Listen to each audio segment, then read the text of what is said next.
Lantai 3A, saya Jose Marwan masih menemani Anda dalam acara buka puasa bersama Business Leader yang kali ini mengambil topik seputar tentang spiritual leadership. Dan tadi di sesi pertama beberapa narasumber kita sudah juga menyampaikan atau mengutarakan pendapat-pendapat yang sangat mendalam bagaimana kehidupan spiritual dan profesional itu ternyata bukan dua sisi yang berbeda tetapi menyatu gitu ya. Dan kali ini kita juga kedatangan satu narasumber lagi, Profesor Dr. Insinyur Samuel Hendra Tirta Miharja MSc yang sudah hadir juga di studio. Beliau ini sangat lengkap sekali sebenarnya apa posisinya gitu ya. Penulis buku soal leadership juga, buku-buku beliau. Tetapi juga beliau adalah seorang pendidik, akademisi, guru besar di Universitas Trisakti dan juga di Radio Heartland juga selaku direktur utama gitu ya. Baik. Profesor Samuel nih kita ingin ngobrol-ngobrol seputar karena Anda backgroundnya akademisi, saya ingin tanya bagaimana caranya nih Prof supaya kita bisa menghasilkan leader-leader ke depannya di Indonesia yang memiliki apa ya dimensi spiritual juga di dalam cara mereka memimpin dan juga mengelola perusahaan. Oke, jadi memang saya pengalaman mengajar ya sekitar 46 tahun ya. Dan saya lihat di tempat saya mengajar itu dimensi spiritual itu memang penting ya. Karena saya lihat yang aktif selain aktif dalam berorganisasi dan juga aktif di dalam spiritualnya dari pengalaman saya, mereka itu akhirnya jadi direktur-direktur yang luar biasa di masyarakat. Banyak sekali yang berhasil gitu. Jadi faktor spiritual ini artinya tiap hari Jumat mereka pergi ke masjid yang Muslim. Nasrani, dia ada persekutuan sendiri. Dan di antara mereka yang itu, paling sedikit mereka sudah banyak yang jadi direktur bank. Sampai jadi GM Bank BCA karena spiritual itu. Jadi mereka sungguh-sungguh di dalam spiritual dan di dalam ujian itu nggak nyontek loh artinya. Dia berdoa dulu, dia baru membuat ujiannya. Dan ujiannya berhasil. Jadi selain Bank BCA, sekarang juga di Bank Mega, di Bank Permata, itu semua murid-murid saya yang luar biasa yang dari segi spiritualnya mereka sangat menekankan. Jadi dari mahasiswa kelihatan gitu ya, iya, spiritualnya. Jadi mereka udah bertekad kita emang harus belajar. Jadi dan mereka melihat contoh dari siapa yang mengajar juga itu penting sekali. Apakah ada unsur-unsur demikian artinya spiritual itu. Jadi dalam hal itu sangat penting saya lihat. Jadi hasilnya itu luar biasa. Jadi kalau kita memang bergantung selain ilmu tapi pada iman, menurut saya dua-duanya itu kalau di blend dijadikan satu itu hasilnya luar biasa. Oke. Jadi kalau di blend Pak Lili ini antara iman dan ilmu Pak, hasilnya jadi luar biasa ya. Oke. Gimana tanggapan Bapak? Ya kalau di dunia akademisi saya kurang ahli nih. Taunya dunia bisnis nih Profesor nih. Ya. Jadi saya tanya dulu sama pebisnis dulu ya Profesor ya.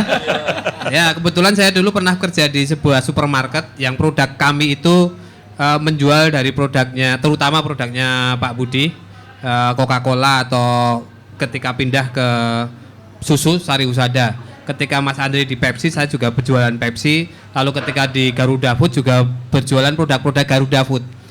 Menariknya, ketika di bawah nilai-nilai spiritual yang ditetapkan oleh perusahaan-perusahaannya bertiga sangat kuat. Bahkan Garuda Food menyebut dirinya adalah perusahaan yang sangat spiritual kan kira-kira begitu.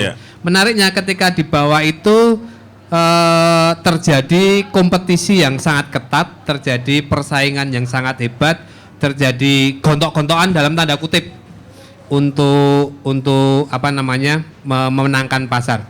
Bagaimana caranya Mas Jatmiko, Mas Andre dan Pak Budi menyiasati hal itu sehingga nilai-nilai spiritual yang di atas itu tetap sampai ke bawah dan perusahaan tetap profit tinggi dan berkelanjutan.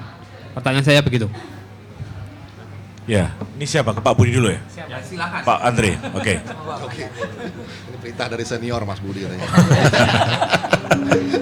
Jadi seperti yang dipaparkan tadi oleh Mas Jatmiko, Profesor Pak Mas Budi juga ya, leadership atau kepemimpinan yang sudah sampai pada taraf spiritual itu kan akan tercermin dalam perilakunya, dalam keputusan-keputusannya. Dan memang realitas kompetisi itu juga nggak bisa dinafikan. Itu pasti ada dalam bisnis. Tetapi kompetisi dalam bisnis itu kan bukan kompetisi bunuh-bunuhan secara fisik kan, Tetapi yang disebut dengan kompetisi itu adalah kompetisi kualitas produk yang dihasilkan. Kualitas produk ya? Iya, kualitas dari apa yang dihasilkan, apakah produk itu jasa atau barang, gitu.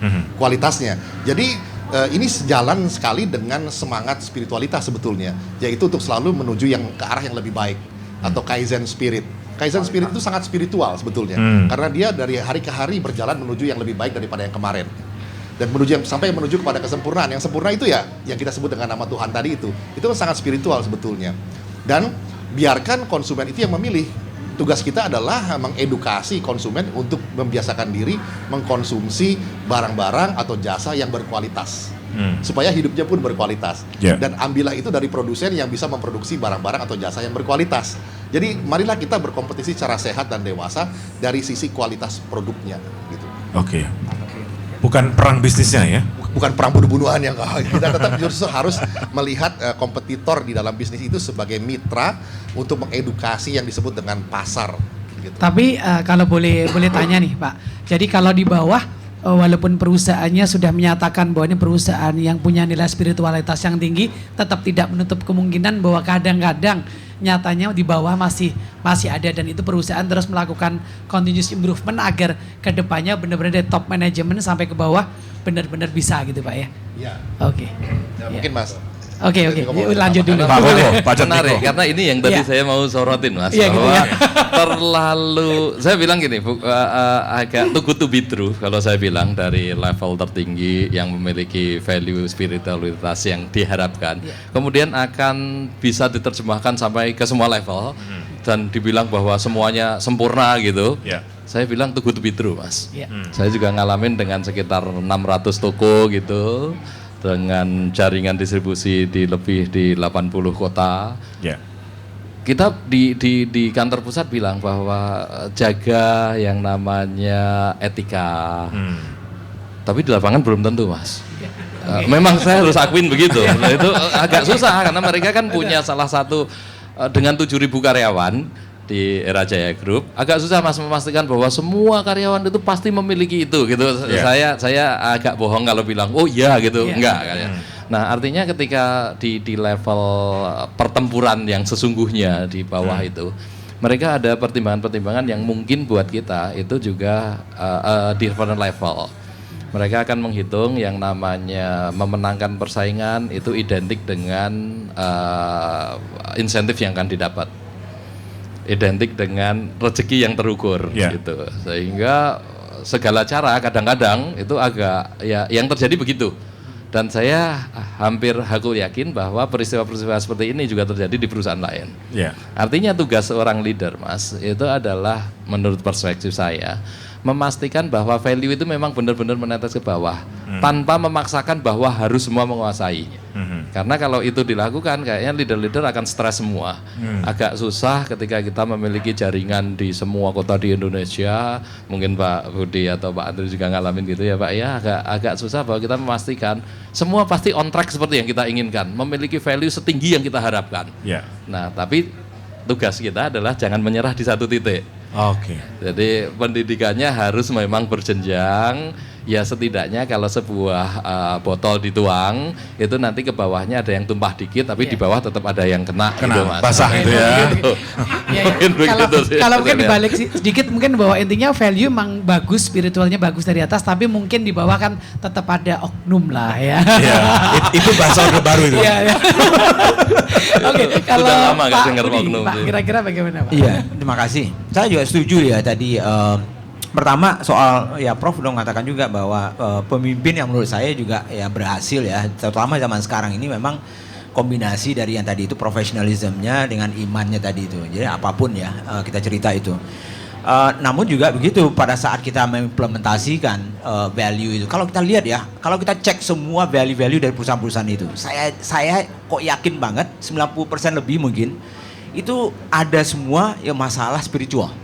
Ya yang ada. Jadi artinya sebetulnya kalaupun perusahaan itu tidak mengatakan saya ini adalah spiritual company, sebetulnya value-value yang mereka coba tanamkan di perusahaan-perusahaan itu sendiri sebetulnya adalah value yang sebetulnya universal, yang juga dari sisi spiritual itu sangat bagus.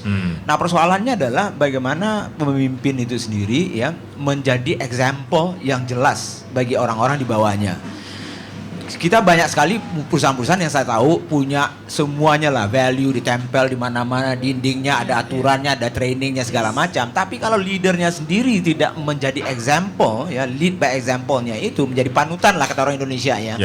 Jadi panutan, maka itu tidak akan terjadi yang kata Mas Koko tadi itu. Jadi sulit. Nah, mengharapkan tentunya 100% juga tidak mungkin. Nah, sebagai contoh misalnya soal persaingan tadi itu. Kalau kita cerita persaingan dari sisi saya secara pribadi, saya juga suka saingan itu sebagai motivasi. Ya, jadi harus kita kadang-kadang ya kayak perang gitu ya. Ya suka nggak suka ya. Tapi bukan berarti kita menghilangkan dari sisi spiritual leadership-nya itu. Misalnya contohnya, kalau kita berlaku curang untuk memenangkan kompetisi, bagi saya ya dalam imannya saya tentunya itu adalah sesuatu yang sebetulnya nggak benar. Mungkin dari orang yang tidak mempunyai iman ya hanya memikirkan profit, mungkin bagi dia nggak ada masalah gitu ya. Jadi itu contohnya. Kalau kita pun menerapkan sebuah harga misalnya kepada konsumen kita tahu ya misalnya kita itu nggak cheating, kita bolehlah dapat profit ya. Tapi kalau kita sampai membuat sebuah harga yang kebetulan saja mungkin kita memonopoli ya produknya ini dan dibutuhkan, lalu kita mau ambil profit yang sebesar-besarnya, bagi saya bukan adalah spiritual leader menurut saya. Jadi banyak sekali sebetulnya dalam implementasi kebijakan kita di perusahaan itu ya, yang sebetulnya kaitannya dengan spiritual itu sangat tinggi. Di persaingan juga begitu. Saya ingat sekali waktu bersaing dengan Sosro. Ya, tapi mudah-mudahan orang Sosro nggak marah nih. Saya cerita, tapi udah lama banget nih di Medan itu.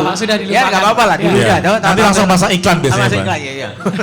tapi intinya gini, pernah saya marah sama tim saya di Medan. Kenapa salesnya kok nggak naik-naik? Ternyata botol saya di pasar itu disikat sama timnya Sosro.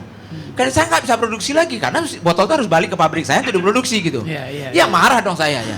Ya karena marah ya, namanya dulu masih young lah ya, mungkin spiritual saya masih belum panas, ya masih muda, panas. Saya bilang oke, kalau gitu saya kumpulkan pasukan saya semua, saya bilang sikat semua botol Sosro di semua outlet, saya bilang ambil, pecahin, saya bilang. Sampai begitu gitu, ya instruksi saya. Tapi sebetulnya itu bagi saya akhirnya mengakibatkan sebetulnya persaingan yang tidak sehat. Lalu mengakibatkan juga sebetulnya nilai-nilai yang kita tanamkan karena buah kita, berarti kita juga boleh melakukan hal-hal yang seharusnya mungkin itu tidak sehat. Jadi artinya bagi saya pada saat itu saya belum mungkin tingkatannya seperti itu. Nah itulah yang sekarang udah Pak ya? Mudah-mudahan sudah. Udah. Pak, itu sering cerita ketika saya ketemu klien, saya sering ceritakan cerita Pak Budi itu Pak. Betul. Jadi intinya itu cara membunuh kompetitor Pak. Betul. Ternyata dulu yang melakukan Pak Budi. Jadi saya ceritakan selama ini Pak Budi. Baru ketemu Pak Budi. Saya mau tanya Pak, sebagai profesional yang sangat senior di bidang retail Pak. Betul. Kalau Pak Budi sendiri pantangan bagi leader langsung di bawah Pak Budi, yang Pak Budi begitu ngelihat ini nilainya nggak sama-sama kayak Pak Budi. Pak Budi langsung udah ini nggak boleh lah berada di tim saya. Itu jika mereka melakukan tindakan apa Pak? Saya ingin tahu dua hal Pak. Oke, jadi pertama sebetulnya kalau kita ketemu ya orang yang di bawah kita itu value-nya tidak sama dengan kita, mungkin salah kita waktu di rekrutnya. Waktu rekrutmen awal harusnya kita sudah check balance quality kita pada saat masuk sesuai nggak dengan value kita. Karena value kita memang udah beda. Kadang-kadang ada yang cocok, ada yang tidak. Namun demikian, kalau kita sudah mengatakan waktu kita rekrutmen itu kita sudah prosesnya sudah benar, dan pada saat dia actionnya kita ketahui bahwa value-nya tidak sama, pertama saya akan tetap memberikan kesempatan ke mereka. Karena pada dasarnya mungkin saja itu adalah value-value yang terbawa dulunya mungkin pada masa kehidupan dia lama atau di tempat-tempat yang lama. Tapi kalau pada proses tersebut misalnya mereka nggak bisa menyesuaikan diri, opsinya bagi saya hanya satu. You mau tetap dan melakukan perubahan karena value kita yang ingin kita bawa seperti ini, atau Anda pindah ke tempat lain yang mencari nilai dan value yang sama dengan Anda. Karena dua-duanya tidak akan happy. Tidak ada satupun orang yang menurut saya yang bisa masuk ke suatu kelompok atau organisasi yang value-nya tidak sama akan happy. Saya jamin tidak gitu. Saya juga tidak akan happy ketemu dengan orang-orang yang mungkin value-nya tidak sama. Kita bisa berteman, tapi mungkin sulit akan misalnya bekerja sama dengan jangka panjang. Betul. Itu mungkin Mas. Saya boleh nanya satu ke Prof Samuel ya Prof. Prof pernah nggak punya pengalaman bahwa ketika tadi mahasiswanya Prof kan sekarang udah ada yang pegang UGM-nya perusahaan A, B dan yang mereka pernah nggak balik ke Prof lalu mereka mengatakan sesuatu, wah Prof saya terinspirasi sekali. Sekarang saya kerja itu saya benar-benar ingat nih dengan pengajaran Prof yang mengatakan seperti ini gitu. Mungkin hati saya juga ingin mendengar itu Prof. Kan pasti mahasiswa kan balik lagi gitu. Oh iya ceritanya dapat terngiang-ngiang kata-kata Prof akhirnya balik lagi. Yang itu menguatkan Prof Samuel bahwa pendidikan spiritual sangat penting gitu Prof. Ya, terima kasih Pak Koko. Saya rasa memang demikian ya. Karena setelah seorang guru memang pahlawan tanpa nama kali ya, gitu, tanpa tanda jasa begitu. Tapi setelah mereka sukses, mereka tuh bisa mengundang kita. Saya pernah diundang ke sebuah klub yang saya sendiri nggak pernah masuk, hanya sebagai ucapan terima kasih gitu loh. Dia mau kasih lihat dia udah sukses dan seterusnya, diundang. Saya juga bingung lihat klubnya istimewa dan saya bisa masuk ke sana.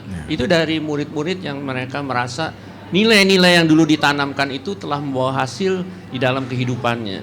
Jadi kita senang sekali ya kalau punya mahasiswa yang bisa kembali dan kembali pada orang yang mengajar ya untuk memberi suatu rasa terima kasih. Karena menurut saya, guru saya juga di SD, SMP, SMA, mereka lah yang membentuk saya di universitas juga. Jadi kita mau nggak mau, tanpa mereka kita tidak pernah menjadi seseorang di dalam hidup ini. Kalau kita ingat begitu. Jadi sangat penting sekali kita menghormati orang yang mengajarkan kita. Termasuk orang tua kita kan, mereka juga mengajarkan value kan di dalam hidup kita. Banyak value yang kita lihat, yang kita jalankan itu kan dari orang tua tanpa kita sadari. Dan anak yang mau mengikuti value orang tua, menurut saya dia juga akan berhasil di dalam jalan hidupnya. Kalau kita melawan atau durhaka dengan orang tua, pasti kehidupan kita juga tidak akan baik. Jadi itu value-value yang spiritual yang ada. Dan saya juga punya sih pengalaman bidang bisnisnya, saya ingin sharing. Marketing zaman sekarang itu adalah yang disebut helpeting gitu loh. Jadi bukan marketing aja, tapi menolong orang, klien kita, menolong juga saingan kita, mungkin menolong juga siapa saja. Itu akhirnya bisa feedback kembali kepada kita sebagai hasil marketing yang luar biasa. Banyak orang pikir kompetisi itu penting, tapi kalau kita saling menolong, bersinergi, itu hasilnya juga akan lebih. Karena kan saya selalu bilang kalau 10 tambah 10 tambah 10 itu 30. Tapi kalau 10 kali 10 kali 10 1000. 30 kali lipat lebih hebat hasilnya daripada bekerja sendiri. Itu barangkali tanggapan. Oke, Prof, kalau saya sering ngasih tahu klien saya juga suruh nolong kompetitor, Prof. Jadi kalau ada customer jelek, Prof, saya bilang kasih kartu nama kompetitor aja supaya mereka lari ke kompetitor. Oke, baik. Hard listener, kita di sini juga kedatangan ada Dr. Christophorus Hendrajaya nih ya, CEO dari InHarmony Clinic. Nanti akan saya tanya-tanya ya Dok ya, ngomongin soal spiritual leadership juga gitu ya. Tapi kita sebelum ke sana, kita akan break dulu, kita dengarkan yang satu ini.